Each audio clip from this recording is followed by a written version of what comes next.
വിജയേട്ടാ നമസ്കാരം. നമസ്കാരം. 80ാമത് സ്വാതന്ത്ര്യ ദിനത്തിന്റെ പ്രസംഗത്തിൽ നരേന്ദ്രമോദി ചെങ്കോട്ടയിൽ നിന്ന് അദ്ദേഹം പറഞ്ഞൊരു കാര്യം, നമ്മൾ നക്സലുകളെ തീർത്തിരിക്കുന്നു, നക്സലുകൾ അവസാനിച്ചിരിക്കുന്നു, ഇനി നമ്മൾ ഫോക്കസ് ചെയ്യേണ്ടത് ദിമാങ്കി നക്സലുകളെ കുറിച്ചാണ്, അവരെയും നമ്മൾക്ക് തുടച്ചു നീക്കേണ്ടതായിട്ടുണ്ട്. അദ്ദേഹം ഇത്ര മാത്രമേ പറഞ്ഞുള്ളൂ. But the whole ecosystem is rattled by PM Modi using the term ദിമാങ്കി നക്സൽ. ആ ഒരു സിറ്റുവേഷനിലേക്ക് വന്നിരിക്കുകയാണ്. ഒരു മുഴുവൻ ഒരു എക്കോ സിസ്റ്റം നമ്മുടെ രാജ്യത്തുള്ള ഈ ഡിമാങ്കി നക്സലുകളുടെ ഒരു എക്കോ സിസ്റ്റം ഇളകിയിട്ടുണ്ട് മൊത്തത്തിൽ എന്നുള്ളതാണ്. ചിദംബരം അടക്കം ട്വിറ്ററിൽ പോസ്റ്റ് ചെയ്യുന്നത് കണ്ടു. യെസ് ഐ ആം എ ഡിമാങ്കി നക്സൽ എന്ന് പറഞ്ഞ് പോസ്റ്റ് ചെയ്യുന്നത് കണ്ടു. അപ്പൊ ഇവരൊരു വ്യാഖ്യാനം കൊടുത്തിരിക്കുന്നത് ചിന്തിക്കുന്ന തലച്ചോറുകളുള്ള ആൾക്കാരാണ് ഡിമാങ്കി നക്സലുകൾ എന്നാണ് ഇവർ വ്യാഖ്യാനം കൊടുത്തിരിക്കുന്നത്. അറിയാലോ, ഇവർ തന്നെ വിചാരിക്കുന്നത് ഇവർ ബുദ്ധിജീവികളാണ്. നമുക്ക് എന്ത് ചെയ്യാൻ പറ്റും അതിന്? ഇപ്പൊ ഞാനൊരു കാര്യം പറയാം.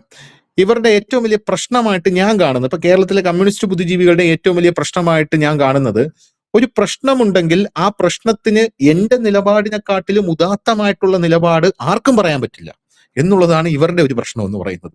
അത് തന്നെ ഒരു മണ്ടന്റെ ഏറ്റവും വലിയ ലക്ഷണമാണ്. അതായത് ഞാനാണ് ശരി, ഞാൻ മാത്രമാണ് ശരി, ഞാൻ പറയുന്നത് മാത്രമാണ് ശരി, ആ പറയുന്ന രീതിയിൽ മാത്രമേ ഈ ലോകം പ്രവർത്തിക്കുകയുള്ളൂ എന്നാണ് ഇവരുടെ ഒരു ഇതാണ്. അപ്പൊ ഈ മണ്ടന്മാരാണ് യഥാർത്ഥത്തിൽ ഡിമാഗി നക്സലുകൾ. അപ്പൊ അങ്ങനെയുള്ള ഇവന്മാര് കഴിഞ്ഞ ദിവസം കൂട്ടത്തോടെ ട്വിറ്ററിൽ അങ്ങോട്ട് ഇറങ്ങി. പോരാത്തതിന് ഇൻസ്റ്റാഗ്രാമില് ദിമാഗി നക്സൽ പാർട്ടി എന്ന് പറഞ്ഞൊരു പാർട്ടി ഇവര് രൂപീകരിച്ചു. ഇപ്പൊ തൊട്ടതിന് പിടിച്ചതിനൊക്കെ ഇൻസ്റ്റാഗ്രാമിനകത്ത് പാർട്ടി രൂപീകരിക്കലാണ് ഇവന്മാരുടെ പരിപാടി എന്ന് പറയുന്നത്. കഴിഞ്ഞ ദിവസം മറ്റേ മണ്ടനായിട്ടുള്ള അവൻ അഭിജിത്ത് ദീപ്കെ ബോംബെ ഹൈക്കോടതി ഒരു പരീക്ഷ നടത്തി. ആ പരീക്ഷ നടത്തിയതിൽ എന്തോ പാളിച്ച വന്നു എന്ന് പറഞ്ഞുകൊണ്ട്, അതിനകത്ത് ക്ലറിക്കൽ പിഴവ് വന്നു എന്ന് പറഞ്ഞുകൊണ്ട് അവൻ മഹാരാഷ്ട്ര സർക്കാർ മൊത്തത്തിൽ പിരിച്ചു വിടണമെന്ന് പറഞ്ഞുകൊണ്ട് അവിടെ കിടന്ന് ഷോ ഓഫ് കാണിക്കുന്നുണ്ട്. അപ്പോൾ ഒരാൾ ചോദിക്കുന്നുണ്ട്, ഇത് കോടതി നടത്തുന്ന പരീക്ഷയാണ്, ഇതിനെന്തിനാ ഇതായത് മഹാരാഷ്ട്ര ഗവൺമെന്റുമായിട്ട് ഇതൊരു ബന്ധവും ഇല്ല എന്ന് പറയുമ്പോൾ അയാൾ പറയുന്ന കാര്യം അതൊന്നും പറഞ്ഞാൽ പറ്റത്തില്ല, ഇത് മഹാരാഷ്ട്ര സർക്കാർ തന്നെ രാജിവെക്കണം എന്ന് പറഞ്ഞുകൊണ്ടാണ് ഇവൻ രംഗത്ത് വന്നിരിക്കുന്നത്. അപ്പൊ അതുപോലെയാണ് ഈ ദിമാഗി നക്സലുകളുടെ കാര്യം. അപ്പൊ കഴിഞ്ഞ ദിവസം കിരൺ റിജിജു വന്നിട്ട് നരേന്ദ്രമോദി പറഞ്ഞ ഈ കാര്യത്തിൽ ഒരു എക്സ്പ്ലനേഷൻ കൊടുത്തിട്ടുണ്ടായിരുന്നു. നിങ്ങൾ വിചാരിക്കും പോലെയല്ല. ഡിമാഗി നക്സൽസ് എന്ന് പറഞ്ഞാൽ ഈ തുക്കടെ ഗ്യാങ്, ആന്റി നാഷണലിസ്റ്റുകൾ, പിന്നെ 370 അബ്രഗേറ്റ് ചെയ്ത് തന്നെ തിരിച്ചു കൊണ്ടുവരുന്ന വരണം എന്ന് പറയുന്ന ആൾക്കാർ, ഉമർ ഖാലിദിനെ സപ്പോർട്ട് ചെയ്യുന്ന ആൾക്കാർ, വിഘടനവാദികൾ, അപ്പൊ ഇവരെയൊക്കെയാണ് നമ്മൾ ഡിമാഗി നക്സലുകൾ എന്ന് പറയുന്നത്. അതിന് നിങ്ങൾക്ക് ഇത്ര കൊള്ളേണ്ട ആവശ്യം എന്താണെന്ന് മനസ്സിലാവുന്നില്ല എന്ന് പറഞ്ഞ് കിരൺ റിജിജുവും രംഗത്തെത്തി. അപ്പൊ ഈ ഡിമാഗി നക്സലുകൾ പുതിയ പാർട്ടി രൂപീകരിച്ച ഈ ഒരു സാഹചര്യത്തിൽ എന്താണ് ഇവർ ഉദ്ദേശിക്കുന്നത്? എന്തിനാണ് നരേന്ദ്രമോദിയുടെ ഈ ഒരു പ്രസ്താവന ഇവരെ ഇത്രയധികം ചൊടിപ്പിച്ചിരിക്കുന്നത്?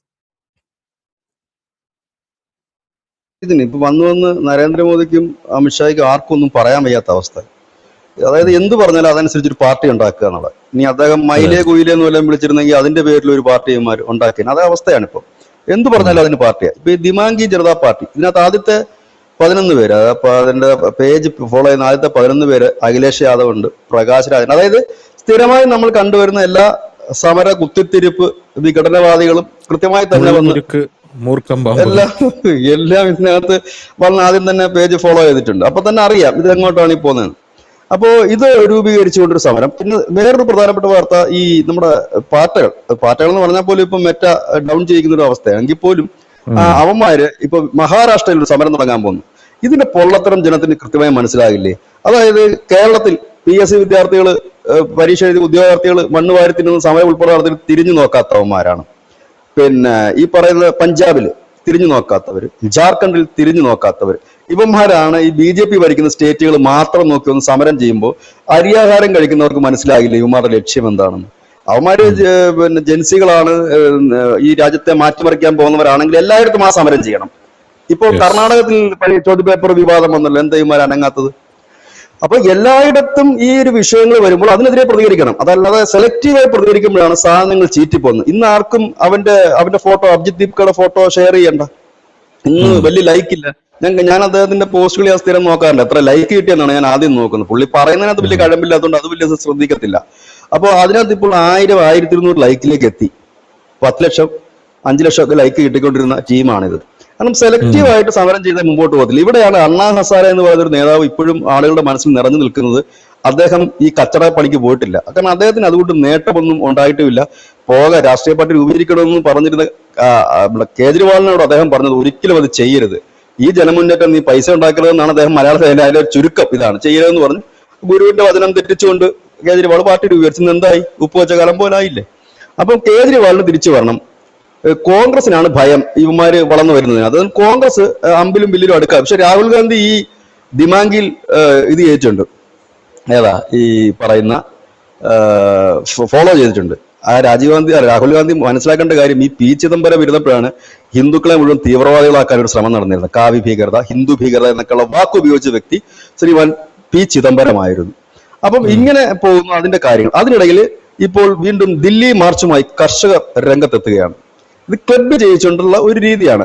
അതായത് അടിക്കടി പ്രശ്നം, അതായത് ഈ ദില്ലിയിൽ ജന്തർ മന്ദിറിൽ നടന്ന സമരം വിജയം കണ്ടു എന്നതിൽ, അതായത് ആ മന്ത്രിയുടെ രാജിവെച്ചത് വിജയം കണ്ടു എന്നത് കണ്ടുകൊണ്ട് വീണ്ടും തന്നെ നരേന്ദ്രമോദി സർക്കാരിന്റെ കാലത്ത് അടിച്ചമർത്തിയ സുഡാപ്പികൾ ഉൾപ്പെടെ ഇപ്പം പോപ്പുലർ ഫ്രണ്ടിന്റെ പുതിയ സംഘടന വന്നിട്ടുണ്ട്, ഡെമോക്രാറ്റിക്. അത് കേരളത്തിലൊക്കെ വളരെ ശക്തം. ഇപ്പൊ ഡെമോക്രാറ്റിക്കുകളാണ് ഇപ്പോൾ ഡെമോക്രാറ്റുകളാണ് ഇപ്പോൾ സമരമൊക്കെ ആയിട്ട് രംഗത്തെത്തുന്നത്. അപ്പം അവർ തലപൊക്കി തുടങ്ങിയിട്ടുണ്ട്. പിന്നെ ഈ നവസഭക്കാര്, അത് പ്രത്യേകിച്ച് കേരളത്തിൽ കൂടെ കോൺഗ്രസ് അധികാരത്തിൽ ഏറി കഴിഞ്ഞപ്പോഴേക്കും ഇവർക്കൊരു പുതുജീവൻ വന്നു.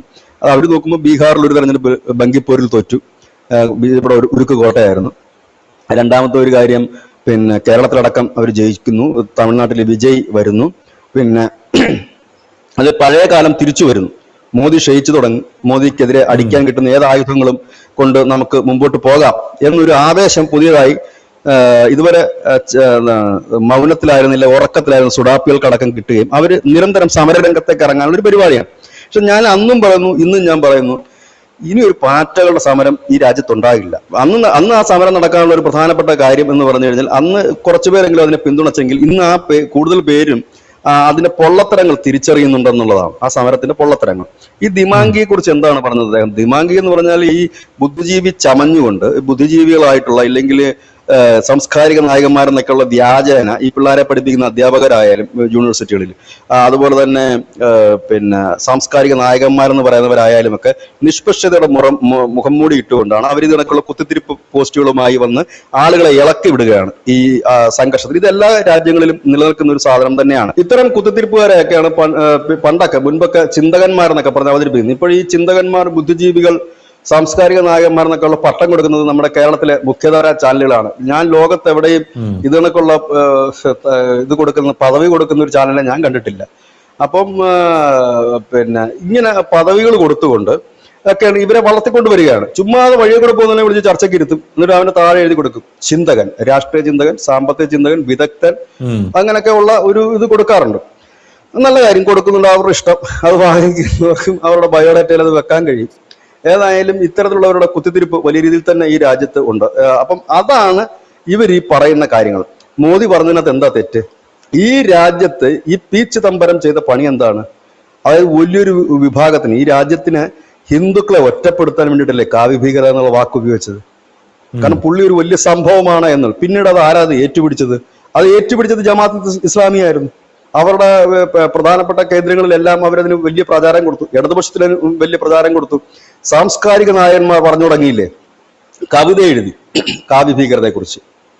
ഈ കാവി ഭീകരത, ഗർഭിണി ശൂലം, അതുപോലെ തന്നെ പിന്നെ ഹിന്ദു ഭീകരത, ഇങ്ങനെയുള്ള കാര്യങ്ങളെല്ലാം കൊണ്ടുവന്നത് ഇങ്ങനെയുള്ള ഇടങ്ങളിൽ നിന്നായിരുന്നു. ഇങ്ങനെയുള്ള ഇടങ്ങളിൽ നിന്ന് ഇതെല്ലാം വന്നത്. ഇത് നമ്മുടെ രാജ്യത്ത് കാലാകാലങ്ങൾ നടക്കുന്ന. പിന്നെ ഈ ഇല്ലാത്ത കഥകൾ പ്രചരിപ്പിക്കുക. അതായത് ഈ പശു കടത്തിനകത്ത് പശുവിനെ മോട്ടിച്ചുകൊണ്ട് പോയതിനെ പിടിച്ചു വെച്ച് നാട്ടുകാർ തല്ലിക്കൊല്ലുമ്പോഴോ ചെവിക്കുറ്റി അടിച്ചു പൊട്ടിക്കുമ്പോഴോ ഇവിടെ ബീഫിന് വേണ്ടി സംഘർഷം നടന്നു, കലാപം ഉണ്ടാക്കി എന്ന് പറയുന്നതും ഈ ഭൗതിക കേന്ദ്രങ്ങളാണ്. നീളത്തിൽ പോസ്റ്റ് ഇടുക, ഈ പോസ്റ്റുകൾ വലിയ രീതിയിൽ ഷെയർ ചെയ്യപ്പെടുക, ഇല്ലെങ്കിൽ അവർ വീഡിയോ ചെയ്യുക, വലിയ രീതിയിൽ ഷെയർ ചെയ്യപ്പെടുക. അങ്ങനത്തെ ഒരു ദിവാങ്കി കഥയാണ് വോട്ട് ചോരി. ഇപ്പൊ പുറത്തു വരുന്ന എന്താണ്? അത് ഇന്ത്യയെ പോലുമുള്ള ഒരു വിഷ്വൽസ് അല്ല. അത് കാണി വേറെ ഏതോ ഒരു ഏജൻസി തയ്യാറാക്കി കൊടുത്തത് ആണ്. നരേവയുടെ, നമ്മുടെ പിന്നെ സേനാ മേധാവിയുടെ ബയോഗ്രഫി ഇറങ്ങിയിട്ടില്ല. ആ പുസ്തകം കൊണ്ട് രാഹുൽ ഗാന്ധി നടന്നില്ലേ? പുസ്തകം ഇറങ്ങിയിട്ടില്ല. ഇറങ്ങാത്ത പുസ്തകം എങ്ങനെയാണ് അത് പൊക്കിപ്പിടിച്ചുകൊണ്ട് നടക്കാൻ കഴിയുക? അപ്പം ഇങ്ങനെയുള്ള ജനങ്ങളെ തെറ്റിദ്ധരിപ്പിക്കുന്ന ഭൗതിക കേന്ദ്രങ്ങളുണ്ട്.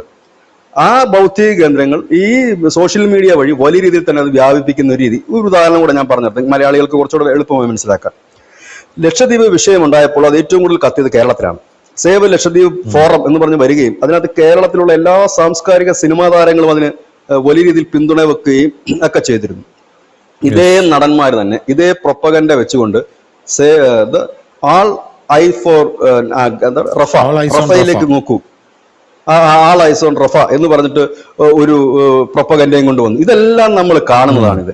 അതായത് ഇതിന്റെ പിന്നിൽ പ്രവർത്തിക്കുന്ന ഇവര് ശരിക്കും പറഞ്ഞാൽ നക്സലുകളാണ്. 1-ാം നമ്പർ നക്സൽ സുഡാപ്പി ബന്ധത്തിലുള്ളവരാണ് ഇവർ പുറമേ വന്ന് നിന്ന് ചില പുരോഹിതന്മാരുണ്ട്, ഇവരൊക്കെ വന്നു നിന്ന് പറയുമ്പോഴേക്കും നമ്മൾ കരുതും ഇവർ പറയുന്നതിൽ എന്തോ കാര്യമുണ്ടല്ലോ എന്ന്.